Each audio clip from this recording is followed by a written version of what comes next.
tailgate talking on a Sunday afternoon. So let's call up the boys, bring a case or two, cause we ain't got nothing to lose. I know we were tailgate talking on a Sunday afternoon. Alright, what's going on, everybody? Welcome back to another episode of Tailgate Talk. We're missing two guys today. Unfortunately, Garza and Jason couldn't make it. You know, they're pretty busy, so it's me and Brandon today. How's it going, fellas? Glad to be back. Wish we had the other boys with us, but you know, it is what it is. But we still gotta get an episode out for you guys, so hopefully you like what we got in store for you guys. Yeah, man. So I'm glad we can get together and get a pod out for sure. So I think that's big. But I guess so. Where do we start? Let's see.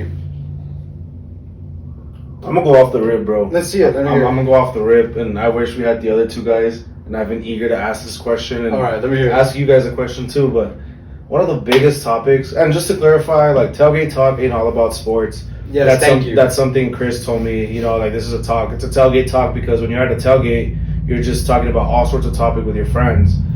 Obviously, it's not always sports related. You know, It could be real life things. It could be what you got going on at home, whatever the case may be. But I've been really eager to ask this question, so I'm gonna ask you, Chris. And I feel like it's a big debate. But In-N-Out or Whataburger? Look, that is a big debate, and honestly, I don't think it should be even considered close. Is my being a Texan bias going to come out 100%? 100%. But I spent a lot of time when I was younger playing in Arizona, playing in California, and we went to In-N-Out a lot. And I'm not saying it's not good. It's actually really, really good. But I don't think you can sit here and really compare it to Whataburger. Okay. Like first off, my first argument with everybody is the menu, top to bottom. There's so many different options. Of course. Right? So, and the counter to that may be like, oh, well, it's called what a burger, not what a chicken sandwich or whatever the case may be. Correct. Like, I don't care. Yeah. There's variety there. It has variety over In-N-Out. There's a lot of things that taste just as good or not better than the In-N-Out burger. Yeah. And lastly, my Texan bias, bro. Like, I'm a Texas guy. Like, I'm going to pick Whataburger 10 times out of 10. There's no debate. Am I gonna cheat on Whataburger a little bit sometimes with some In-N-Out? Of course, for sure. But when in doubt, when you're out of town, yeah. I mean, why not? You don't have that here. When I go to Tucson, like why am I gonna go to Whataburger out there? I'm gonna have a In-N-Out burger. What are your thoughts, bro? Because so being a barber, I have this debate a lot. Not a debate, but I have this talk, and it's one of those conversations that comes up a lot, especially like with the Army people that come from California. Yeah. I mean, obviously. Just like we're Texan and we're on Whataburger, they're Californian, so they're In-N-Out.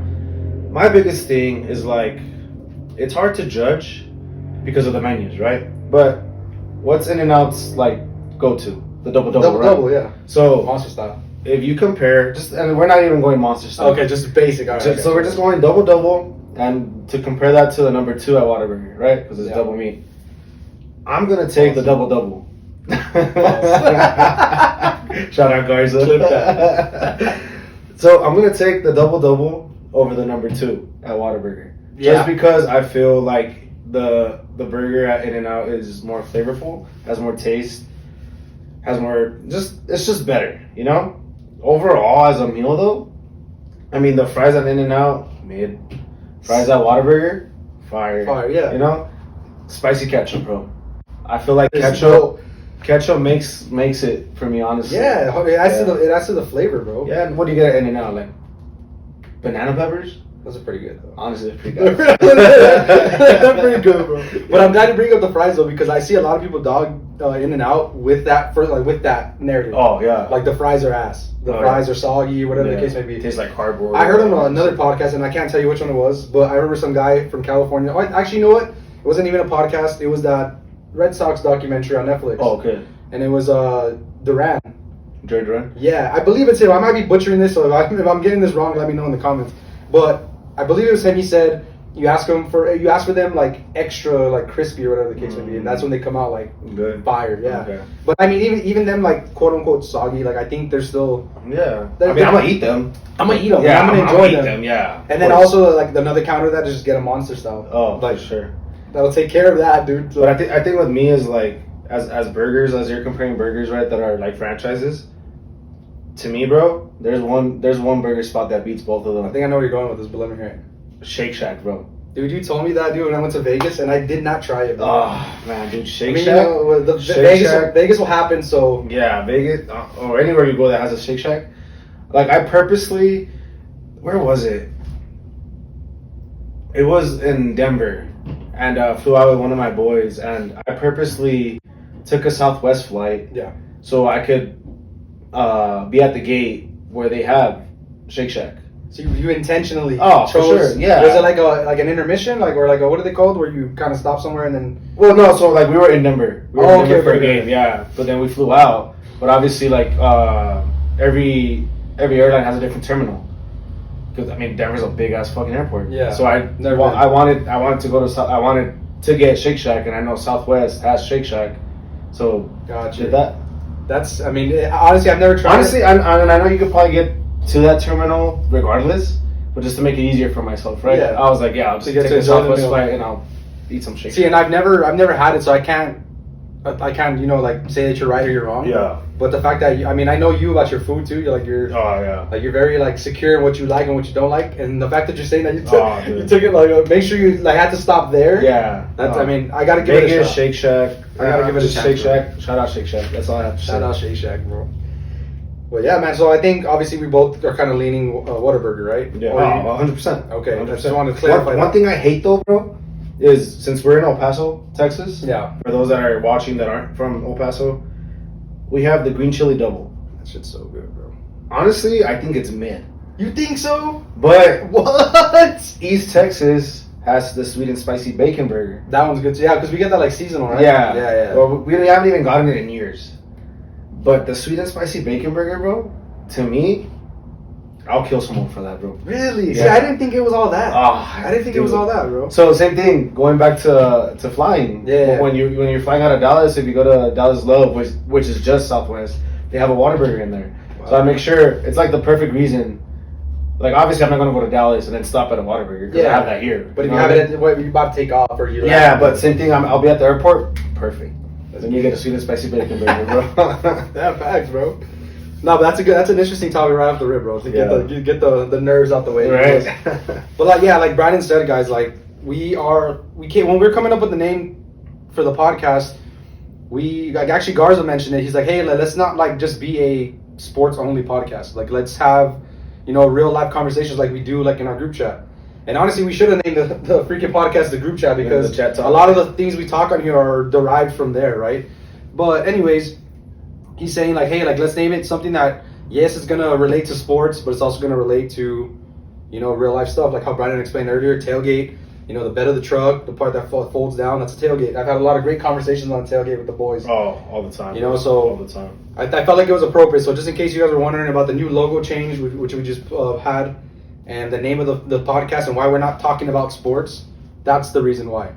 So going off that, Brandon, I have some notes jotted down here, and I kind of wanted to just talk about like just everyday life stuff, right? Something that the viewer may, you know, that doesn't watch sports or is not into baseball like we are, can, you know, kind of sit back, listen to this, throw this podcast on and relate to. So the first thing I have on here is work-life balance.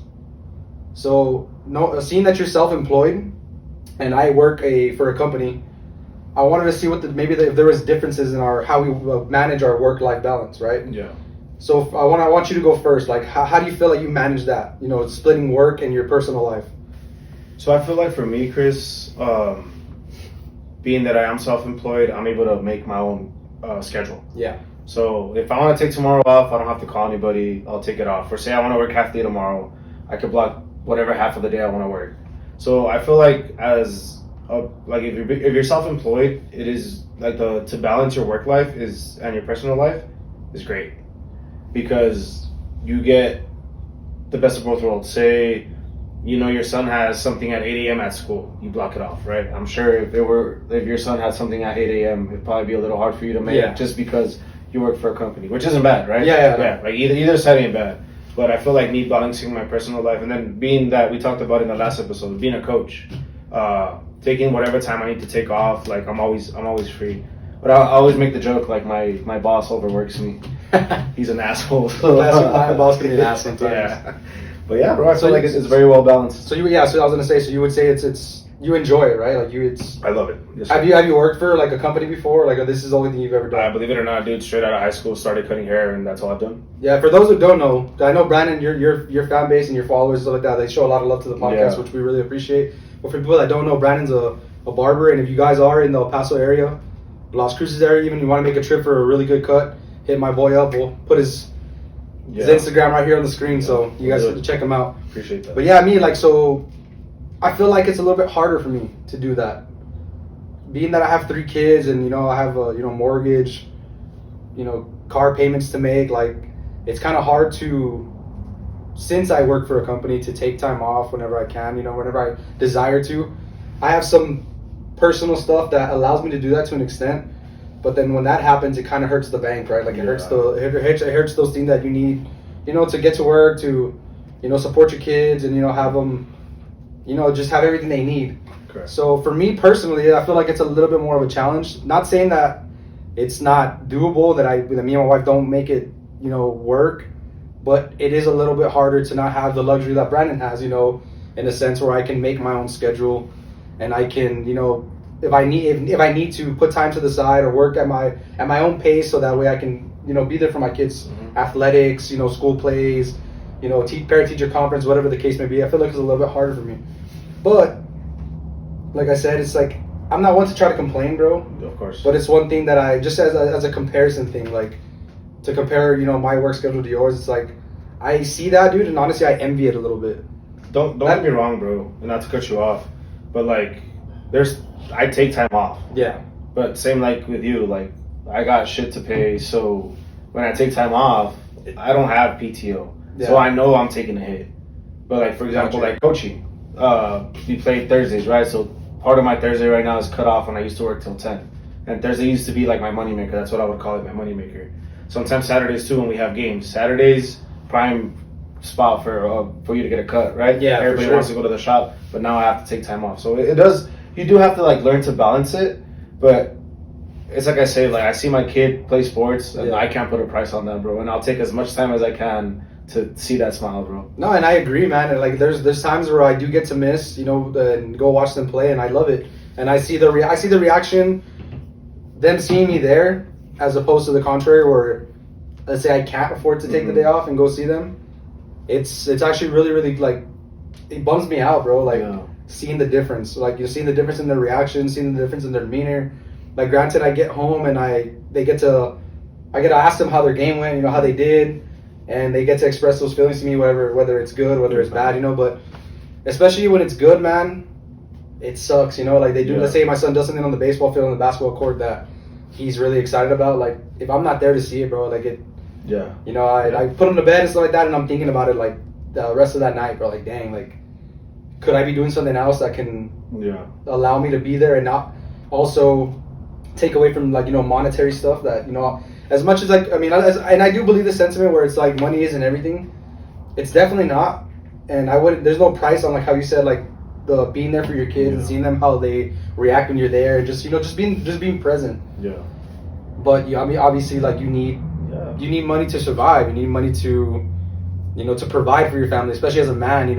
Me personally, with a wife and 3 kids, I have a 6-month-old actually. So, like, I need to get to work, right? So it's like trying to find that balance where it's what's more important this weekend, the tournament games or getting to work to be able to provide for them, So I agree 100%. But and it's like you said, like, I hate that saying, like, money isn't everything, but what are you without it?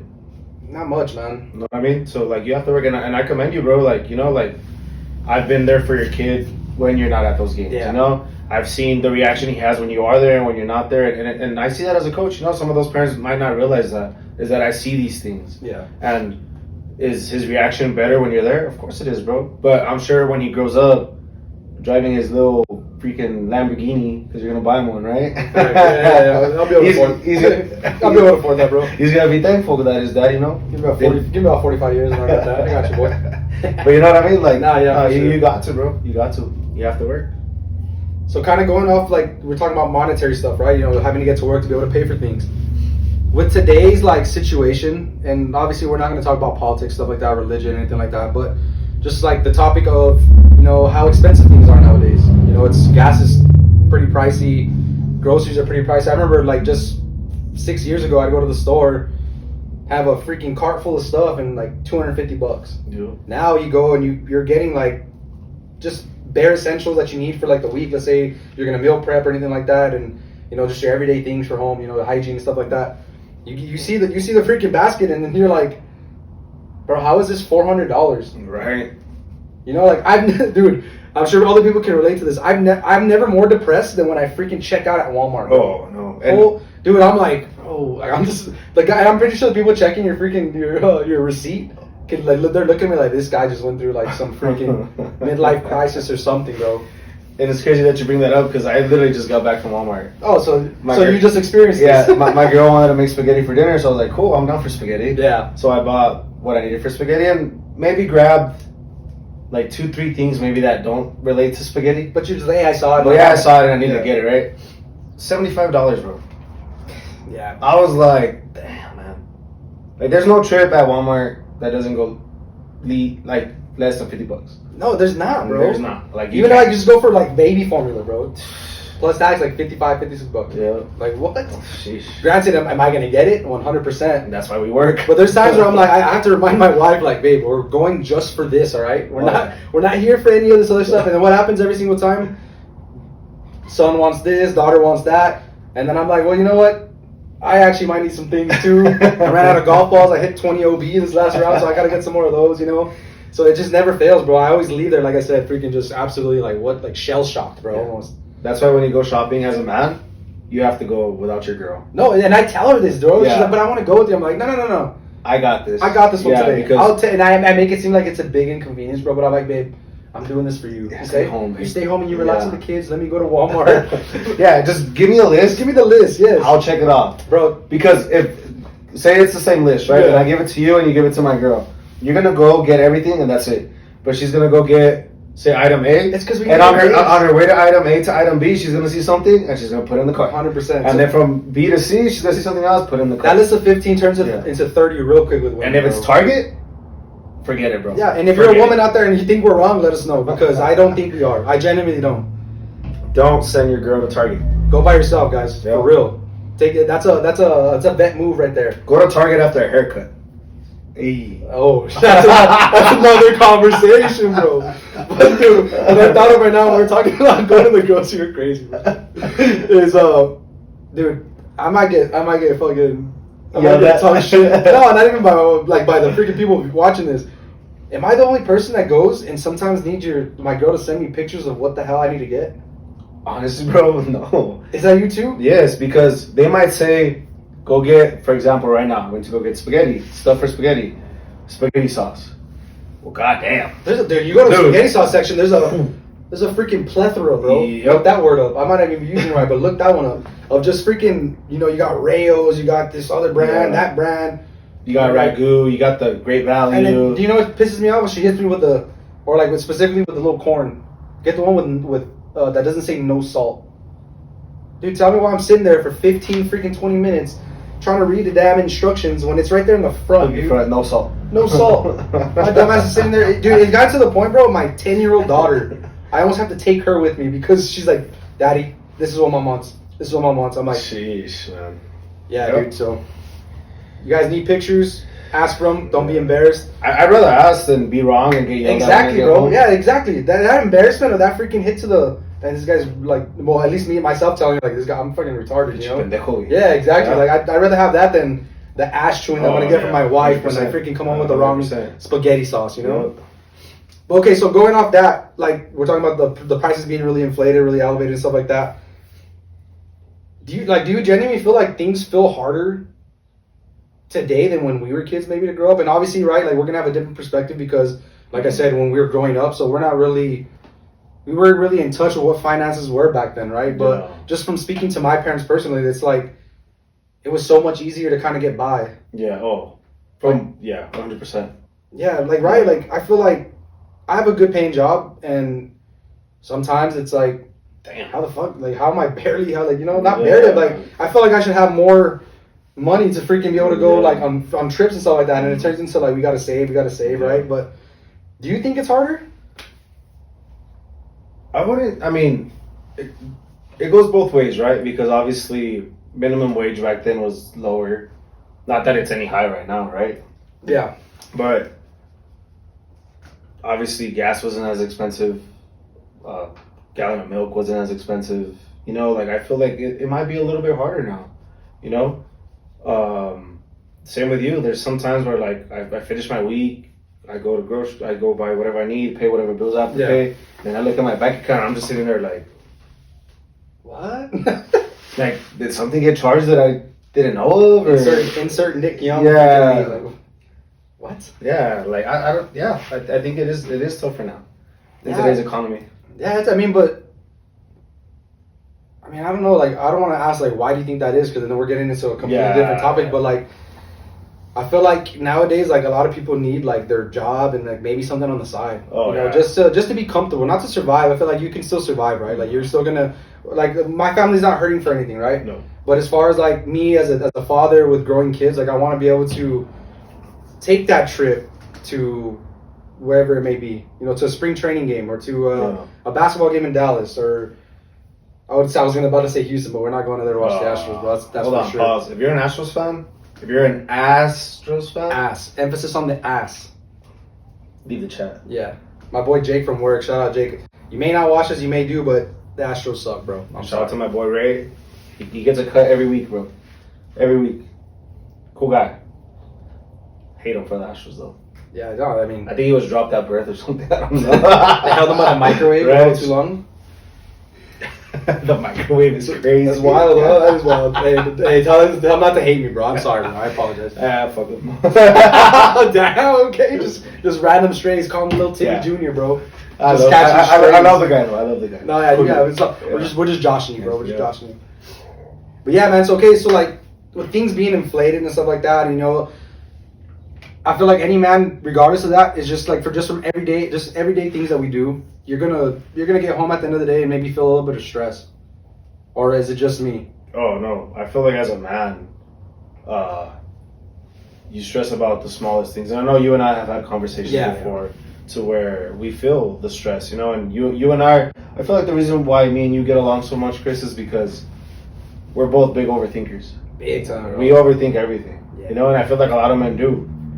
But I feel like a good outlet to that is having friends that are similar to that, and not being so machista, and being able to open up to somebody. Because dude, it is stressing. Life is stressful, bro, especially as a man in today's society where they expect you to do everything. Yep. And I'm not knocking your wife, because I know your wife works too, and she's an excellent mother, bro.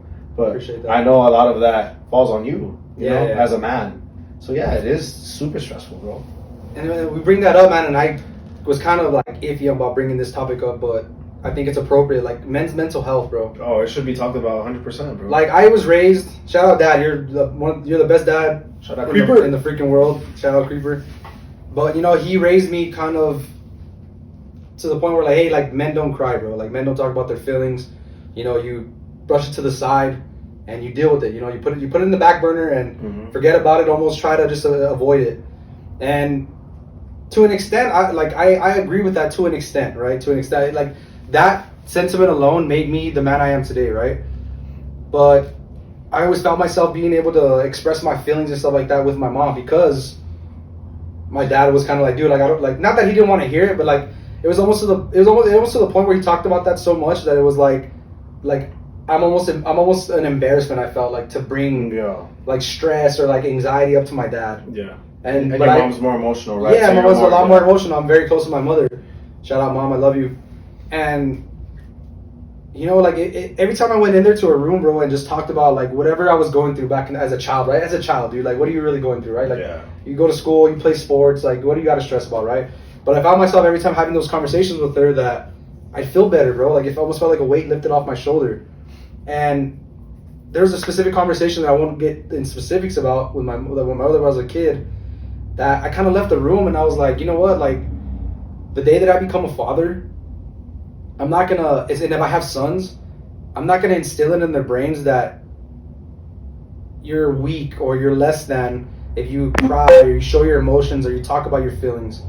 Like I almost encourage it now, bro. 100%. And don't get me wrong, there's a side of like my dad loves to he's an aggressor. You know what I'm saying? Like he likes watching fights. He used to box all his life, and like I did similar things. You know, I was in boxing and wrestling as a kid. So like as far as defending myself, like I wasn't shy to it. You know, but so I have that still. But there's also the side of me that when that switches off, that it's like I'm gonna talk about my feelings. You know, like whether that be to my wife now or to my mother. I find that when I come to your barbershop, bro, and have a conversation, we just talk about life, like you were saying. That's why we get along so well. You know, I leave here feeling better, bro. It's like coming here is almost like a therapy session. Yeah. Talking to my mom's almost like a therapy session. So, I guess my point on this rant is like, I don't think that we should discourage other men from talking about their feelings. If you're a dude, man, you're going through stuff, you know, talk to somebody you're comfortable with, bro. If it's just kind of getting to the point, but not really, but just like talking about it a little bit to kind of, you know, put it out there, get it out of your mind a little bit, like it'll help. Like it personally helped me, and I teach my son, my son who's 8 years old, and a newborn son. I will eventually have this conversation with him. Like, dude, if you feel like you need to get stuff off your chest, come talk to your pops, come talk to your mom, talk to somebody. Don't keep that bottled in, because I think like suicide rates like elevated. Yeah. I don't know the exact number, but it's pretty. Oh yeah, it's bad. And just going off that, bro, and I don't mind sharing this with the audience or yourself. Like, if you have to go to therapy, I've done it myself. You know, like it's better to talk to somebody than to bottle it in. You know what I mean? And I'd rather talk to somebody, because after you talk to someone, you just feel that stress come off your shoulders, you know? And you don't even have to go talk to a therapist, you know? Talk to a friend. Yeah. I know we said no religion, but if you have to go to church, go to church. You know what I mean? Like after you come out, you feel way better. Yeah, you know what I mean? For like, sure. And I hope if any of my boys or any of my clients are going through it and you're watching this, bro, like when you're on the chair, it doesn't always have to be about sports or whatever you did this weekend or what's coming up, what trip you're taking. No, like if you want to sit here, like that chair has heard it all, bro. Yeah. I've had guys in here crying, tears, opening up, telling me, and I'd rather have that than have to drop a flower somewhere. Know what I mean? No, facts. And it's not to like be crazy about it or exaggerate, right? No, but that's the reality of the situation, bro. Yeah. Like the men's mental health and the suicide rate for men. I wish I had it here, but I don't. Yeah. Is a lot more elevated in men than it is women. It is. Not to say that women don't go through anything, but you know, it's just since we're talking about the discussion of men. And honestly, bro, like, I mean, I don't know, like, where do I want to go with this, man? Like, yeah, I think you said it all, bro. Like, I'd rather my friend come and talk to me than have to take him flowers, bro. Yeah. Or have to tell his mother, like, I'm sorry, I couldn't do more. You know? Mm-hmm. So. Yeah, just to say, like, just to cap that off and, like, close that and turn a page. Like, if you need help, you need someone to talk to, like, there's always someone. There's always someone. And don't feel discouraged. Like I said, even if it's your barber, you know, if you're watching this and you have your own barber, go talk to him. If you're close with your mom, tell her your problems. You think mom's not going to want to hear you out? I think my mom would hear me out a billion times, bro. I could tell her the same problem a billion times and she'll hear me out. She'll still hear you out. Yeah, that's what a mother's for, bro. Yeah. But to kind of take things into a less somber mood. Right? Like, what are your like go-to methods to, you know, to alleviate stress, bro? Whether that be the gym, you know, having a hobby, you know, like what do you do specifically to help you alleviate stress, bro? My biggest thing is I got into running. I hated running. I always said I was born to like sprint 10 yards, get tackled, and then get back up and do it again. Yeah. But to run like a mile, I was like, yeah, I'm never doing that. I'm good off that. I'm going to shout out my brother, Chris. My brother's ran so many half marathons, bro. I think he's like 23 half marathons. How many miles is that? A half marathon is 13.1 miles. And then he just I just got tired thinking of running 13 miles, bro. So then he just ran his first full marathon. Oh shit, you know? Okay. And then my other boy Rob, I run with him consistently, but those guys, bro, always running with them, running is, I feel like, even at the gym, you know, because I started like going to the gym with my girl. Yeah. It just alleviates so much stress. And even when I feel like when you're running, because you're just going at a flow, and you might have like music or a podcast, and hopefully one day someone's listening to this while you're running. You know what I mean? Like that's my goal. Yeah, you know what I mean? To reach an audience where it's okay. But that's my thing, bro, because when you're running, you're tired, bro, and your mind's going everywhere. The endorphins are kicking in left and right, and you're just thinking of real life things. Yeah. I think I've solved more problems running than just sitting there and thinking about it. Yeah. Because like we said, like, man, like your thoughts can run wild in your brain, bro. And they can go from like we said, like you said earlier, me and you are both overthinkers, bro. Like the smallest of things will affect me like for weeks on. Bro. Oh, yeah. You know, like I'm very like I'm not, like my wife calls me a hypochondriac. I don't know. I hope I'm saying that correctly, but like it's like as far as my health, right? Like any little thing, I blow it up, start hitting the Google and stuff like that, and freaking shout out ChatGPT. Shout out ChatGPT, you know. But I over exaggerate things. I go to the doctor and I'm like, hey, dude, you're fine. Yeah. You had gas, brother. You take some Tums. You know what I'm saying? Like that's because you Google I have a headache. Yeah, and then like and I'm dizzy. You ever have arm numbness? I'm like, holy shit, you got cancer. I fell asleep on my arm the other day. Yeah, you know what I'm saying? Like so, I over exaggerate everything. And what helps me with like, alleviating stress, dude, is like honestly, man, like truthfully, like it's changed so much over the years. Like when I was younger, it was baseball. That was my outlet to, you know, forget about what's going on at home, in the classroom, whatever the case may be, and going out there and just playing, right? You get lost in the game, you get lost in your approach to whatever you got to do. That would help me. And then I played college baseball for a couple of years, and when that was over, I took up softball, slow pitch softball. And up until recently, that was like my outlet to, you know, I get done with work, I have games tonight, and I get to forget about it for 2 hours, right? And more recently, bro, it's been golf, dude. Golf. Yeah, golf is a big thing for me, bro. Like I'm dog water at that shit, bro. Like I'm so bad. If you're dog water, then what the fuck am I? I mean, but you've never played those. It's different. I've been playing since COVID, bro. Like you would think I'd be a lot better now. And you know, but like just going out there and like I guess like the mental focus it takes, bro. Like to dial in for a shot repeatedly. You know, to try to repeat a drive that you hit in the fairway or repeat an iron shot that you hit on the green. You know. Yep. It takes you away from everything else because you got to be locked into that. So that's been my thing. I do the gym thing a little bit, not as much as I should, to be honest. And I actually wanted to bring this up. Like this is about me, dude. I don't know what it is. Maybe you can help. Maybe it's just fucking pure laziness, bro. But I find myself like getting really motivated for something, specifically the gym in this conversation, for like a couple of months, man. And then I slowly find myself like not getting up as much as I usually did, not going as much as I usually did. Yeah. And honestly, bro, like it bothers the shit out of me, bro. I think it's just consistency, man. Because that's how I was with running. Like I ran my first half marathon this past February, and trust me, bro, there was days where I'd get up and did I want to run? Hell no, dude. Like, oh yeah, you're gonna go run 8 miles right now. Yeah. Like, nah, dude, I don't want to do that. I just want to chill here in bed. You know, but I think it's just that consistency, and once you get it in your head, like. I felt like shit when I didn't run. You know? Yeah. I felt worse not running than I did before when I just take a day off. Like those endorphins hit, bro. Yeah, I just felt guilty.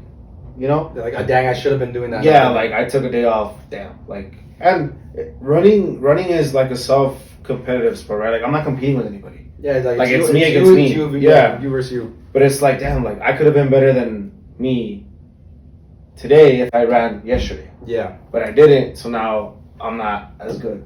So maybe that's bad, right? Telling myself like you suck because you didn't run yesterday. But maybe that's a good thing too, bro. Like it's like putting that self doubt in you and like overcoming that. Like, 100%. Like Joe Rogan, like excuse my language, but Joe Rogan, it's a saying he says all the time that I like. He's like, you got to conquer your inner bitch. Yep. You know, like he's like, you think I like to get up every single day and go to the gym and you know do what I got to do to stay in shape? Like he's like, no, hell no. Like there's days where I'm like, I want to lay in bed, watch Netflix, cuddle up with my wife, and you know do nothing. He's like, but you got to conquer your inner bitch. So I feel like I need to apply that more to my own life because I can lock in for a little bit, bro. It's just like it reaches a certain point where it gets very stagnant. It's like the same thing every day.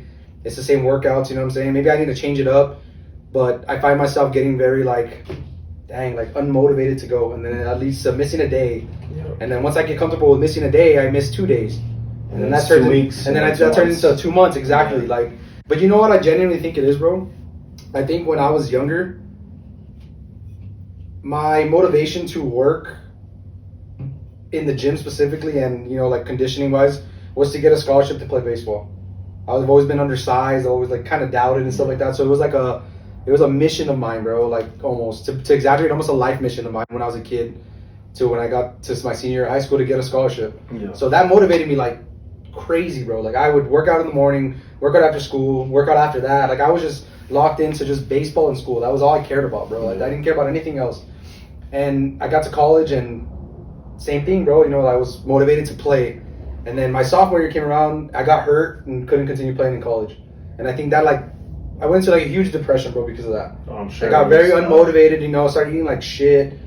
And I think, and this probably is an excuse, so like flame me in the comments if it is. Like I think I just like the motivation to work, right, had always been to get a scholarship. Yeah. And I guess I think once that was over, it was more like, well, what am I working out for? Yeah. And I think now, dude, like that what for is, you know, like this is my overall health, bro. This is my, like, you know, to my like for my well-being, to be there for my kids, to live long enough to see my kids have kids, you know, and possibly their kids have kids. I think that's the motivation now. And I just need to, like Joe Rogan said, I need to conquer my inner bitch and just get after it. And it's funny that you brought that up, because I read this book by David Goggins, Can't Hurt Me, and I know I lent it to you. Yeah, you lent it to me. And there's a part in that book where, not to give too much out because I hope you finish that book, there's a part of that book where he talks about how he puts he has a post-it note on his mirror. Yeah. And it literally says, "Stop being a bitch." I mean, yeah, sometimes you kind of freaking just... And to go off that, one thing that really kind of like struck me, being a coach, and I'm going to shout out Sal, because Coach Sal said this, is my son missed like 3 ground balls back to back, and he was hitting shots to him. Yeah. But you know what he told him? And it's not anything bad, but he was like, stop feeling sorry for yourself. And ever since he said that, it kind of stuck with me. Yeah. It's like, yeah, stop feeling sorry for yourself. Just go fucking do it. That's true, man. And it's one of those things, like, no, like, I'm not gonna sit here and play the smallest violin for you. Go fucking do it, bro. Get it done. Yeah, you're right. Get it done. There you go. And I guess like that, I mean, it sparked in my brain now, just hearing that too. Like, I can't sit here as a father and expect my sons to do what I tell them. You know, do as I don't know, what is the saying? Do as I say, not what I do, but that doesn't apply here. Yeah. But, you know, like, lead by example, I guess what I'm trying to say. Like, they see me taking care of my health and going to the gym and just being proactive and stuff like that, they're gonna do that. But they see dad sitting on the couch, that's what they're not doing anything. That's probably what they're gonna do. So, yeah, to put myself on blast a little bit there, like I think it's kind of what the mentality I needed to develop. Yeah, but just to turn the page a little bit here from the tailgate talk, right? Yes, sir. Let's go back to kind of like a little sport talk. The tailgate. The tailgate of the tailgates. Yeah, we got the NFL draft coming on Thursday. Mm-hmm. You know, you're a Jets fan. Unfortunately, people flame me for that shit. I mean, shit, I'm a Cowboy fan, bro. So you're in the same boat, brother. Yep. You know how it is. Things, but is there anything you want? Like, what's your thinking? I don't know if you dug into it or looked into what pick you have. Honestly, I know we're the second overall pick. I'm not gonna sit here and lie to you guys and say that I'm the biggest football fan. Like, I understand the game. I can sit down and I can have a conversation with people that know the game. But as far as like looking into it, like I do baseball, I don't. But genuinely going into this offseason, me and my other friend Daniel, who's like the only other Jets fan I know in El Paso, we're talking about the quarterback, right? We're hoping that Mendoza is probably not going to get picked by the Raiders. And I mean, the Jets pick him up at number 2. But you think Mendoza's number 1? I mean, from what I've seen and from the talk, yeah, like before the national championship, yeah. Fill me in if I'm wrong right now. Bet the house on it? I wouldn't bet the house on it. No, I mean, bet the house to get a quarterback? Well, I mean, they went out and got Geno Smith, bro. Like, granted, dude, Geno Smith has had success in the NFL. Recently, he went from the worst team in the NFL to the Jets. No, what was it? Like, where he was with him and Sam Darnold swapped. Yeah. And like, the Vikings who was Sam Darnold with last year? The Vikings. The Vikings, right? The Vikings picked up Geno Smith, didn't they? No, Geno Smith was with the Raiders last year. See, I didn't know what I'm talking about. That's why when you said swap, I was like, yeah, like. But so yeah, whenever Geno Smith left the Seahawks, they ended up picking him Sam Darnold. They won a Super Bowl. Like, and then Geno Smith goes to the Raiders last year, and the worst team in football. Yeah, and now he goes. And now he's with the Jets, dude. I don't know what the hell the Jets front office is thinking, but I mean, hopefully they make me our words and it works out. But dude, honestly, man, being a Jets fan has been like the biggest struggle of my damn life, bro. Yeah. So I mean, being a Cowboy fan, I was born into it. We had so much hope when we got Aaron Rodgers, bro. And dude, what was it? 4 plays in, and the Achilles just gave up. Bro, you know how many bets I made with Cowboy fans before the season about freaking? I'm glad I wasn't one of them. Bro, I lost so much money on fucking 4 plays in an Achilles. Sheesh. So much money, bro. Sheesh. So I mean, I hope the Jets can figure it out. I mean, they got Geno Smith, so do you really think they're gonna go out and get a quarterback? I mean, I don't know. They gave everybody up. They shipped Sauce Gardner. We got Quentin Williams. Hey, Indianapolis got hosed on that dude, bro. Yeah, Oh my god. Jesus. But part of the reason why I brought up Mendoza and betting the house on it is because I wanted to say it because one of my clients said it. But I was like, bet the house to get Mendoza? Like, bet the house that Mendoza goes number 1. He was like, oh yeah. And then he was like, bet the house and get a quarterback. Get it? Okay, yeah, that makes sense. Yeah, I was like, oh. But when he said that, bro, I was like, woohoo. It's kind of fire. I was like, damn, bro, you're cooking. You're Shout out, Big.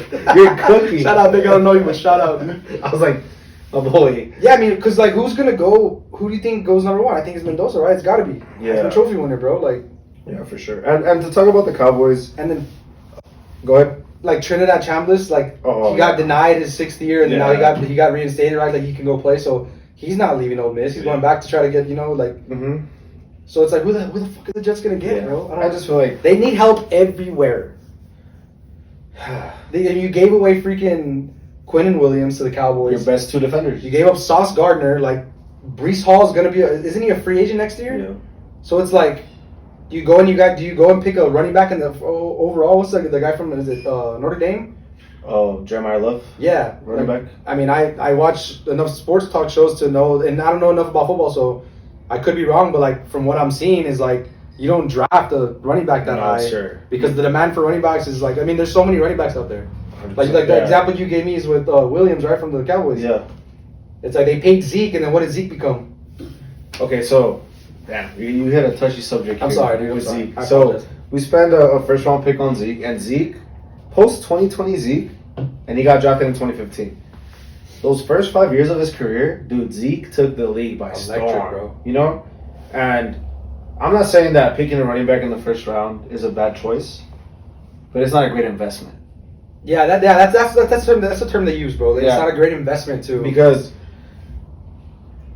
think about it, other than linemen, who gets the most contact? Running backs. So Zeke, as years went by, his first 5 years, dude, electric. And then it just got lower and lower and lower and lower, you know? And one of the guys that I want to bring up is Derrick Henry. Came out of the same draft, went in the 2nd round, so a round later. Damn, I didn't know that. And he's still, to this day, maybe last year had To this day. Last year had a little down year, you know, but dude, he's killing it. Yeah. And that's just health, and it's just the way you take care of your body. And you see people like Derrick Henry talk about how much money they invest into their bodies. Obviously, me and you don't have that type of money, right? I invest some beverages that not many can consume under the age of 21, and some Whataburger, bro. Too many of those, dude. But yeah, man, it's like you don't take a running back within the first 2 rounds. And that makes sense, like as an owner financially, right? Like you want to get a rookie contract for a veteran like performance. If that makes sense. I don't know if I'm saying that correctly. 100%, yeah. But with the Cowboys, bro, fuck, man, I don't even know where to get started with this. There's rumors that they're gonna trade up in the draft. So we have two first round picks. Like the Giants just did. Yeah, The Bengals just did. Yeah, the Bengals traded for Dexter Lawrence and gave, which kind of sucks as a Cowboy fan because now the Giants have 2 picks before we even have 1. But I mean, the Giants have been the Giants, bro. Like, yeah, they're gonna. I have this argument with some of my Giants fans. They're like, "Well, we won a Super Bowl more recently or whatever," and I'm like, "Yeah, but you've sucked ever since." Yeah, and that's my go-to with the Jets argument too.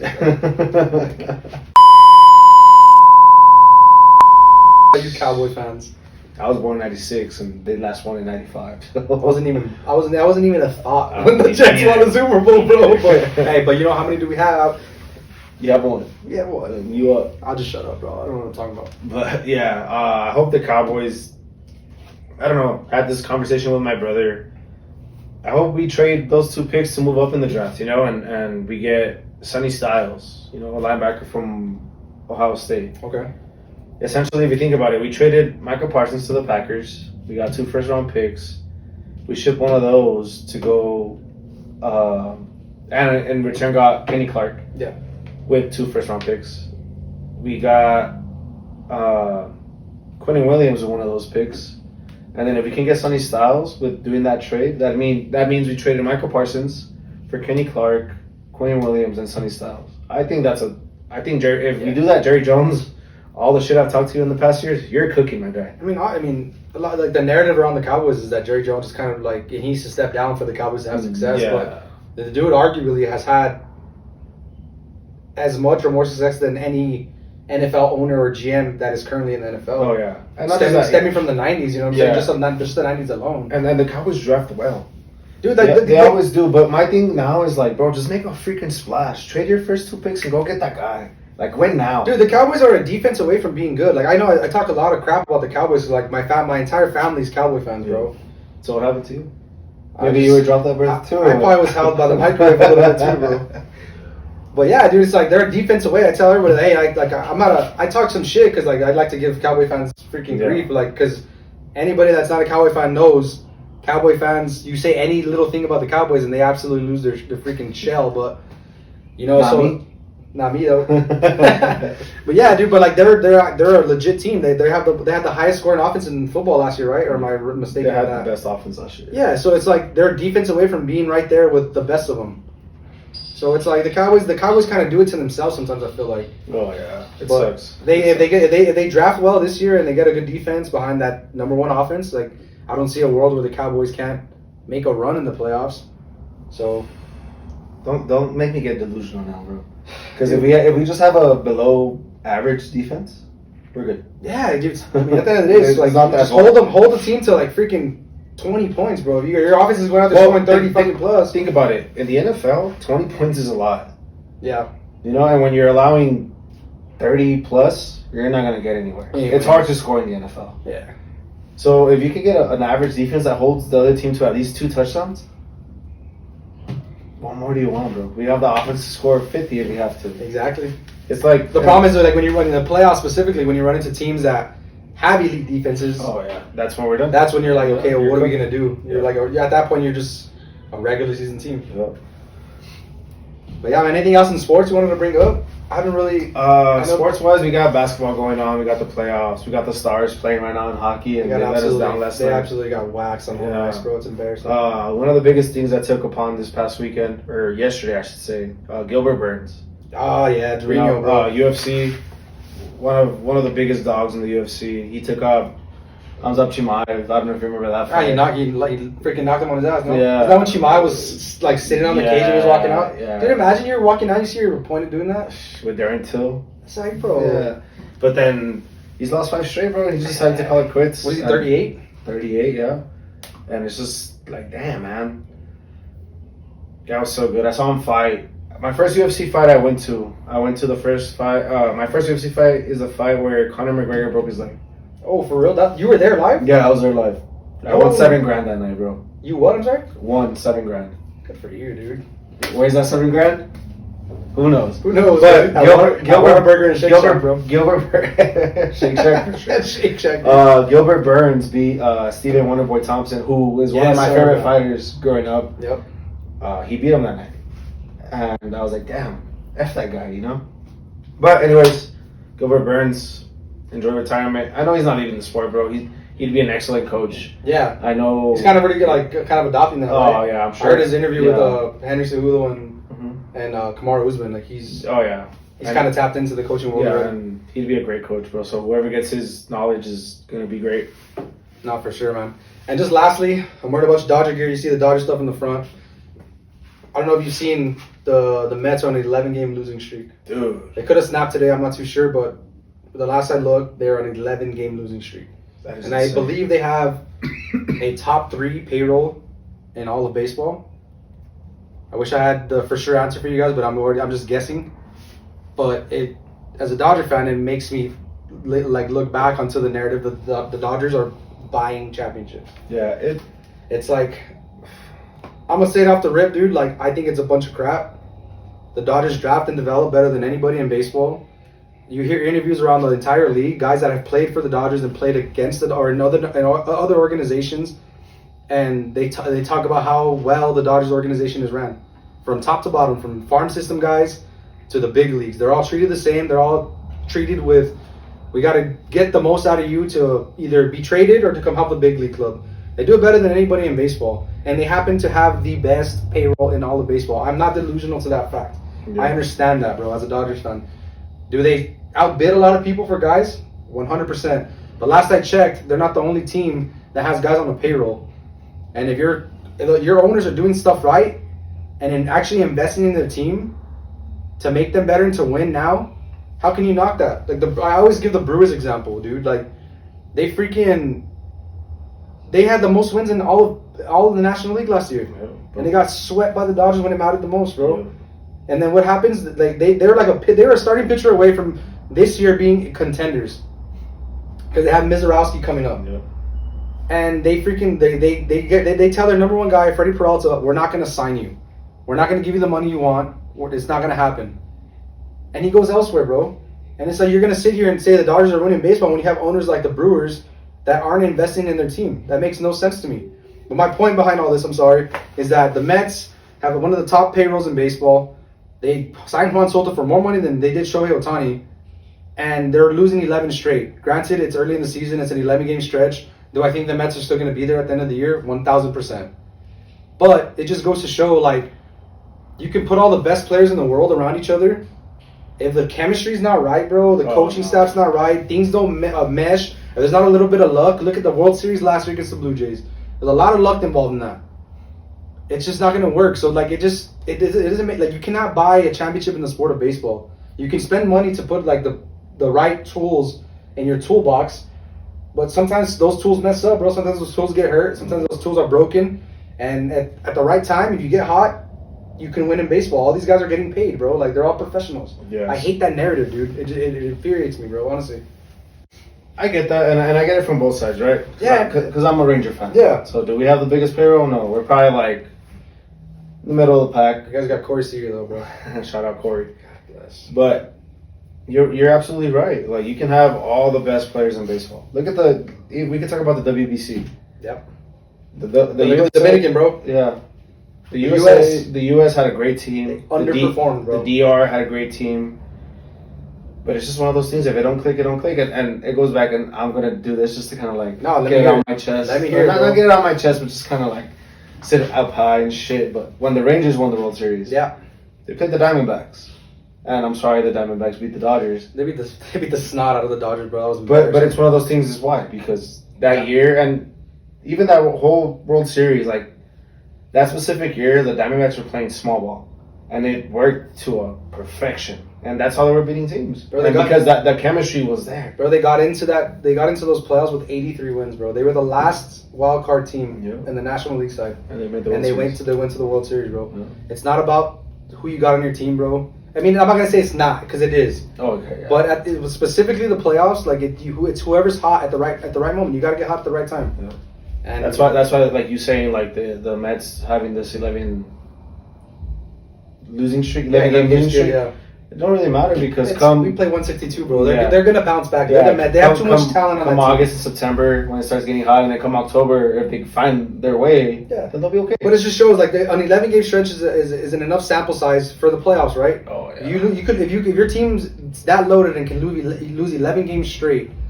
Imagine they run into that bump in October. Like they're on paper probably the better team against whoever they're playing, unless it's the Dodgers. Yeah. On the National League side, but they lost. You know, like it happens. It's baseball, bro. Like, but don't get me wrong. You got. I don't know the Dodgers lineup at the back of my head, but you got Shohei, and who bats second? Kyle Tucker. No, Kyle Tucker. And then you probably got Mookie Betts, Mookie, and then Freddie, Andy Baez. And then Andy Baez is that high? Well, wherever he is, but then you got Teoscar Hernandez. I think Teoscar's like 7, dude. And then you got Muncy's behind Baez, and then Teoscar. But Teoscar is 7? Then it's Will Smith. Teoscar would be he'd be anywhere top 4 and on any other team in baseball. No, 100%. But take a look at this too. Andy Baez is a Dodgers bread and butter, bro. Yeah. Like, not bread and butter. They had him since the draft. They've grown this guy. Yeah. Right now specifically, like I said, small sample size. He's the best hitter in baseball in every single category. Yeah, at the end of the year right now, he's the MVP. Yes. And that's on a star-studded Dodger team. Yeah. And another example is Dalton Rushing. He's our backup catcher. The Dodgers team leaders in home runs from after 20 games is Max Muncy at 6, Andy Baez at 5, Shohei Ohtani at 5, Dalton Rushing at 5. Guess how many at bats Dalton Rushing has had? 18. Jeez. 18 at bats. These guys have had 20 games. We're talking about the best of the best. That guy was drafted and developed by the Dodgers. They do it better than anybody in baseball, bro. And I hate that people freaking can't see that. Do I understand people with the money side? 100%. Yeah. I'm not oblivious to it, bro. I get it, and I'd be frustrated too. But I'm a Dodgers fan, and we're winning right now. Yeah. And I can say, shove it. Not just that. You can look at last year. Like who won the World Series for you, pretty much. Miguel Rojas, bro. And he's getting on this. And was and he? Baez. Was he a? No, Is bro. he a top 50 player in the MLB right now? No, but he's got hands as smooth as silk, though, bro. That guy's a beast, He's bro. nasty with the glove, bro. That guy's a beast. But all right, man. We've been going at this for a little bit, so got anything else for the listeners? Nah, man. Just like I said earlier, if you're a guy, if you're a man, you have something to say, someone to talk to, talk, man. Don't be afraid. Get that help. Seek help, whether it's a therapist, a family member, a friend, whatever the case may be. Facts. Talk to someone, please. And other than that, I can't wait to get our homies back. Yeah, man. It's, You know what question I'm gonna ask first? What? In and out or Whataburger, dog. Those guys are a bunch of units, but I know exactly what they're gonna say. They're big bags. They're big backs, bro. They're just like me, dude. But anyways, guys, we appreciate you guys. Thank you for tuning in. Like, comment, subscribe. You guys have anything to share or add? Any questions to ask us? Let us know. We appreciate you guys. Peace. I think I have the perfect thing to say to end this podcast. Let me hear it. Fuck the Astros. Yes, what he said. Ladies, guys. We were tailgate talking on a Sunday afternoon. So let's call up the boys, bring a case or two, cause we ain't got nothing to lose on. We were tailgate talking on a Sunday afternoon.